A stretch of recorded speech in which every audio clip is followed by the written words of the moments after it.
ready to take your investment game to the next level? Introducing Digital Investor, your ultimate guide to mastering the digital marketplace. Whether you're a seasoned pro or just starting out, Digital Investor brings you cutting-edge game theoretical strategies, expert insights, and real-time tips and tactics to analyze, evaluate, invest and grow your wealth. Don't miss out on the digital revolution.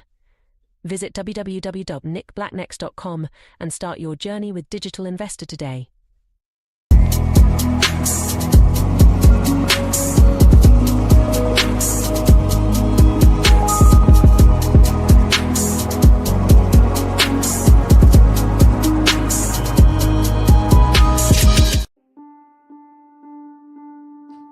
What? It's Monday, buddy. It's cloudy out. Is that the music? Oh, this is melancholy. Oh, it's not melancholy. It's pensive. Maybe some people don't want to start off the weekend all crazy. After the weekend. Maybe they don't want to be all like upbeat and glib. Maybe they just want to like cruise down the road, the windows slightly open, so that the smell of their vape leaves the car and their wife doesn't know what they did. They don't have to admit that they got fired or reduced.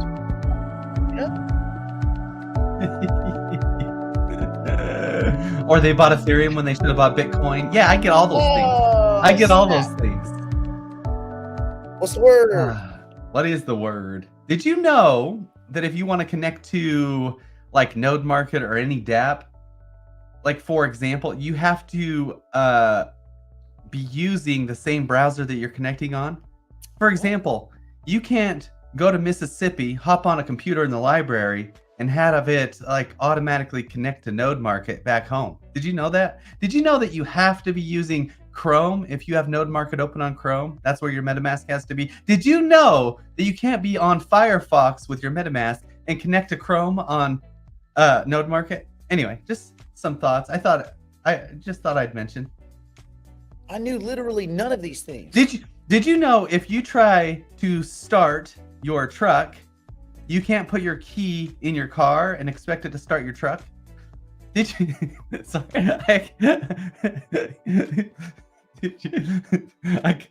Anyway. These crazy things. Am I right?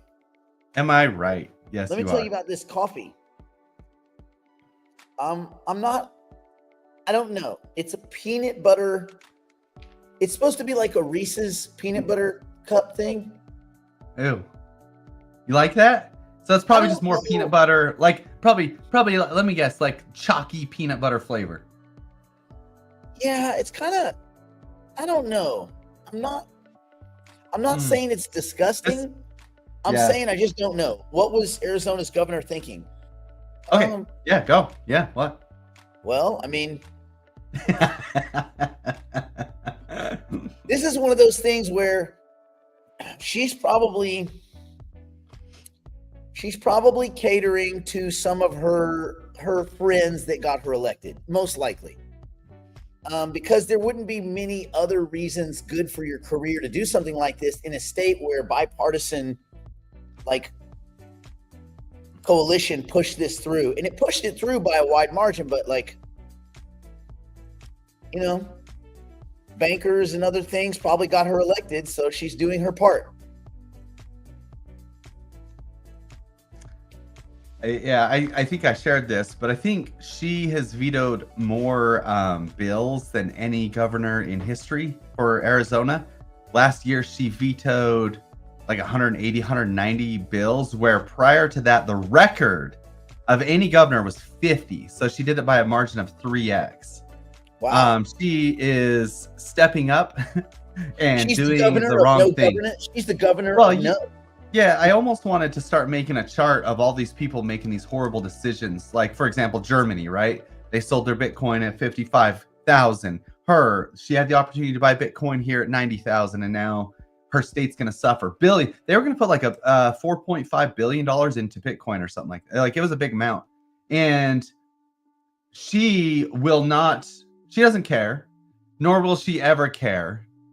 Like, it just doesn't matter to her, because right? If Bitcoin went to 1 million next month, she would say, it doesn't matter. It's not about that. You like, Yeah, but you say, right. but the state pensioners, they now have money. They would have had money, and you made it where they won't have money. You made it where we can't. You know, their pension is underfunded. Yeah, but and that's the problem is there's no recourse for these people making these dumb decisions. There's Nope. no accountability. There's no, hey, you did this, you screwed everybody out of money. She don't care. She has money. She has money. She's fine. No one is ever held accountable for these kinds of things because it's a counterfactual. She goes, well, there's no way I could have known. Yes, there is, man. You look at the past 16 years of evidence, and there is a strong argument that some exposure to Bitcoin is better than none. But this is also her beefing with a lot of the state representatives over their inability to get a budget sorted, or at least that's what she claimed. Because remember, she had said, I'm vetoing anything that crosses my desk until this budget is sorted out. Although they thought they had that hashed out last week. Yeah. I don't know. Я не знаю. Я не понимаю. So yeah, it's weird. Yeah. What are you gonna do, right? Yeah. What are you gonna do? What are you gonna do? What are you gonna do? What are you gonna do? Good Hello, morning, peeps. y'all. I'll go through the list of peeps. Hey, how come they can't make colorful little? See, What? they're not colorful. The only people that have colorful little things by their name are the people like that are on YouTube. Oh. I wonder if there's a customization. Can't make I colors. don't know. Or maybe it's just They're steps along the path. iterating. They're Steps along the iterating. path. Yeah. This is like something that's like basic levels, but we'll go over it again real quickly. So this is Node Market. This is a dApp that you connect to. If you want to change networks, you go to MetaMask and change the network in MetaMask. So you go up here. This is on the Ethereum network. If you want to say ETH network to base, you said. So you just hit this arrow, then you go down to base. Now you're on base. So then you can go over to the staking pool and you can see that I'm in base because it doesn't like give me an error. Anyway, pretty simple. If I want to switch back to Ethereum, I would just switch it back to Ethereum or whatever. And you should be good to go. Now it says, see how it says switch network now? Now you know you're on the wrong network, kind of. Anyway, pretty simple. It knows what network you're on, and you just got to switch it in MetaMask. Because it knows MetaMask when you think bad or good. Yeah, it's pretty simple. Simple. My wife and I, wait. Well, Celebrated our first anniversary. Did you know? I didn't see that one. Did you know our 20th anniversary is this next week? Your 20th? 20th. When did you guys get married? Kindergarten? Yeah, buddy. Shush. 2005. Yeah. Is GMRT in base or ETH? L11. I'm going to act like you didn't ask that question, and we're going to move on. Just going to skate on. We're just going to skate on by. Skate on. Come on, L11. You've been here for like a year and a half, dude. That's obviously on base. Okay. Okay. Do we have any other housekeeping stuff we need to sort out? Oh, we do have the snapshot date. We do have the snapshot date for the node factories for the Anfi. I think that's the 14th, correct? So which does happen to be my anniversary exactly. So that's going to be the snapshot date. If you have a node factory, you're going to get it duplicated over on base. Now there are plans. So we've been talking with Hypercycle back and forth like a couple times a week now. They're gearing up for this thing. And if you do have the ETH one, you'll get the base one, the Anfi. Now, if you destroy your ETH one, you won't get any of the updates in the base one going forward, I guess. For the next 6 months, they're going to be throwing updates in there. They're going to throw Aimifier. They're going to throw a couple other things in there, the C8 stuff and the other stuff in there over the next 6 months. And they said if you destroy the ETH one, you'll stop getting those updates or whatever. I guess they can connect your wallet and figure out who destroyed it or anything like that. So they're still kind of interconnected. Anyway, it's a whole thing. So basically, don't rip your node apart, sell your tokens, sell your licenses.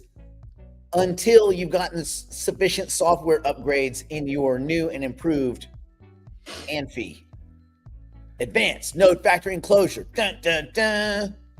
Yeah. So don't do that. Or do it. Actually, do whatever you want. Do whatever you want. Right. Do whatever you want. Right. Just understand the repercussions of it. Okay. Do I have any suggestions for crypto legacy planning? Okay, man. This gets tricky. I mean, agreed. It might be worth spending some time either coaching your kids or simplifying. I don't know that I don't know if Coinbase allows you to set beneficiaries. I know that like E-Trade and Fidelity allow you to assign beneficiaries to an account. So you may contact Coinbase and look at assigning beneficiaries and what that process would look like, because I'm sure they've run into that question.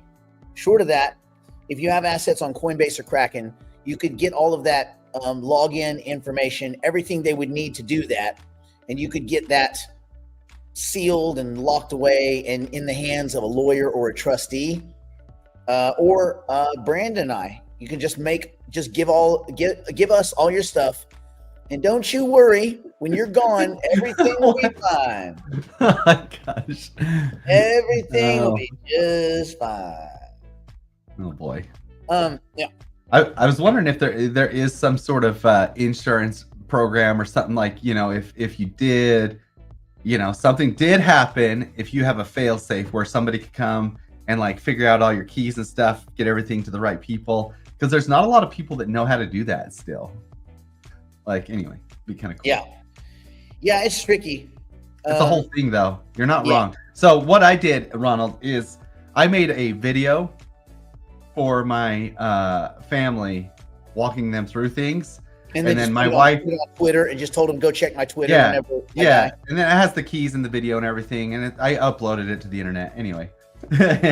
So I gave them instructions on the video so they can watch the video with the instructions, and then my wife, she knows where all the different parts of all the keys are kept. Dude, does the beginning of the video say, if you're watching this video, it means I'm dead? It means sorry. Oh, yes. That'd be cool, like in movies. The problem is, like, I had to have my wife there in the video because I had to give her an initial walkthrough, because I had to, it's a lot, man. It's tough, man. I get it. You guys are tough. Good luck. Good luck out there. Good luck out there. Bad news of it is, when I'm gone, I won't know that I'm gone, probably, unless I'm. So it really doesn't matter. People. Yeah, unless I'm going. So it won't matter. Oh, you'll haunt people, right? You'll haunt. I will haunt people. Okay, that's just making sure. I might leave this mortal coil, but I will be around in a non-flesh suit, apparition type status to jack with people, just until they just grab me to the next whatever. Right. That's fair. Fair. Okay. I'll be haunting people, be like, sell the 5550 for May 9th. What? What was that? What are you talking about? Roll that contract to May 26th. Get out of my house. Hey, Brandon, have you seen The Boogeyman? That's an old movie, right? Is that what you're talking about? 2020, 2023, 2024.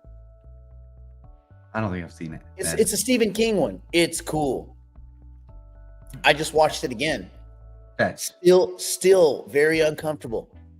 I don't know if I want to watch it then. Yeah. I like the warm fuzzy movies. This ain't warm and fuzzy. Badge. The Boogeyman is the thing that comes and takes your kids. I don't like it. I don't think I'm kills them. I'm not going to watch that then. That's not my thing. Good. Watch it with your kids. They'll get a case of Act Right. They'll also want night lights everywhere. The whole house will be glowing from space. All right. Okay. Angel wings. Is that what they're calling them down below these days? Looks like we got another angel. Pick up that pickaxe. Okay, Brandon, is there anything you want to say before we go behind the wall? Anything you noticed? Anything macro or otherwise? I mean, we could talk a little bit of macro, just because we do have. I think Wednesday's a big day. I think it's coming up right here. Okay, go on. The macro, obviously, being that we do have a Fed meeting Oh, this week. the Fed down, the Fed down. Right. There is a 99% chance they will not cut. So why is anybody reacting to this? They will react. I can Right. guarantee you they will react. Yes. But yeah, why? When there's a 99% chance they'll cut, they will react. But anyway, that's what's coming up this week. We can assume, we can talk about the market side of it behind the wall. Do you think some Because of I these, do have some theories. But do you think some of this 99%, no, 100%, do you think it's the same thing as like, you live in LA, you secretly like the Lakers, but to protect yourself from the pain of getting just destroyed in the first round of the playoffs by the Timberwolves? Not that this happened, but just saying, like, say that happened. You just like, I think the Lakers are going to lose. But really, yeah. Like, yeah, you're setting yourself up you're setting your expectations to what you're doing, right? So yeah, that's what you're managing some expectations. And I think the honest number is probably 70 or 80%. I don't think people are because you now have some Fed governors starting to go the other direction. Oh, I think it's 100%. No, Listen, they're not going to cut, but it's not 100%. We're holding steady anymore. It's probably pretty close. It's like all of the districts, the beige book is bad. They're turning in bad numbers. The employment numbers are smoke and mirrors. You look at hours worked, not good. Wow. What you saw was a bunch of people ramping up for tariffs, bringing some demand pull, right? Some pull forward because people are trying to beat tariffs. And then what do you do if you're a company? Well, you what they have been doing is converting full-time to part-time labor. That's not good. Then they've been taking, then they ramped up hours. So, but when you're looking at that number, and this is before downward revision, 177,000, and then you go backwards, you go, well, January was revised down, February was revised down, March was revised down. This one will be revised down. You're going to be down 250,000 jobs. That doesn't sound like strong and resilient. But that one number, because it's pre-downward revision, and 177 is not a good number either, by the way. You go back like 250s, 270s, 300s were good numbers. 177 is not a good number pre-downward revision. So, but anyway, let's pretend it was a good number. One good number out of the last 4 months. It is enough for Jerome to sit on and say, right now, I think the labor market's strong. Because he just ignores all the other data. He just he does. You know what I mean? So nothing's going to happen. And then we're going to get a panic. We're going to probably get a panic rate cut June or July. Yeah, that's fair. Yeah. That's fair. And then he will be called. Now, this would have been the last chance for Jerome to save face. What the Fed should do, which they won't, but what they should do is they should say, we know what's about to happen. It's pretty clear there was some demand pull forward due to tariffs. They can blame that on Trump, right? They can point the finger at him. They can say, we're going to preempt where we believe the markets are going, which is good because the Fed always works from behind. They're always behind the game, not in front of it. They could say, we foresee these market problems and we want to get ahead of it. And we're going to cut 25 basis points. They're going to have to do it this year anyway. They're going to end up doing a point or more this year in a series of panicky, stupid cuts later on. They ought to get ahead of it by a quarter. They'd be able to FU Trump is basically what they'd be able to do. And they'd be able to FU the media that says they're asleep at the wheel since all the other central banks, even Japan, that was raising rates, they canceled their rate hike. That's it. They were the last man standing. It is over. The world has admitted it's a recession. GDP numbers confirmed it's a technical recession. Yeah, they were that's bad. Like that's it. We're past the argument of recession. This would be the one chance Jerome and his idiots would have to save face. Now they won't take it because of the aforementioned part that they're idiots. They won't take it. Same thing. There's no repercussions either for them screwing up. Doesn't matter. nothing. Like, it just doesn't matter. It doesn't Who matter when cares? They they're don't wrong care. or when they're right. It's all psychology. None of this matters because rate cuts don't matter.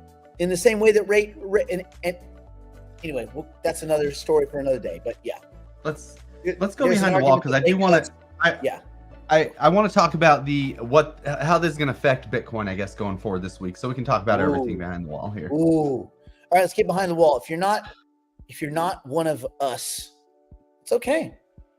You don't have to be one of us. A lot of people are not one of us. That's Many right. people are not us.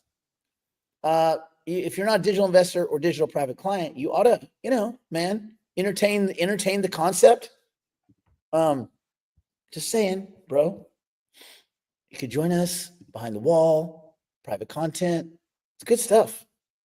It's like finance porn. It's like investment porn. And not that little Showtime, Cinemax, late night stuff. I mean, like all the way in to the elbow kind of porn. Double fisting finance porn. You know what I'm saying? Brandy, you know what I'm saying. That's your sale? That's it? Do you think that's better than our commercial, or just do the other one? Let's do our other one. Let's do it. Okay, double fisting finance porn. Here we go. We're going behind the proverbial wall now to continue the broadcast privately for the digital investors and digital private clients. If you'd like to join us, simply go to nickblacknext.com and subscribe to one of our plans and immediately take advantage of our library of tools, tactics, and information. It's all designed to help you learn, grow, and manage your portfolio like a pro. Join us now.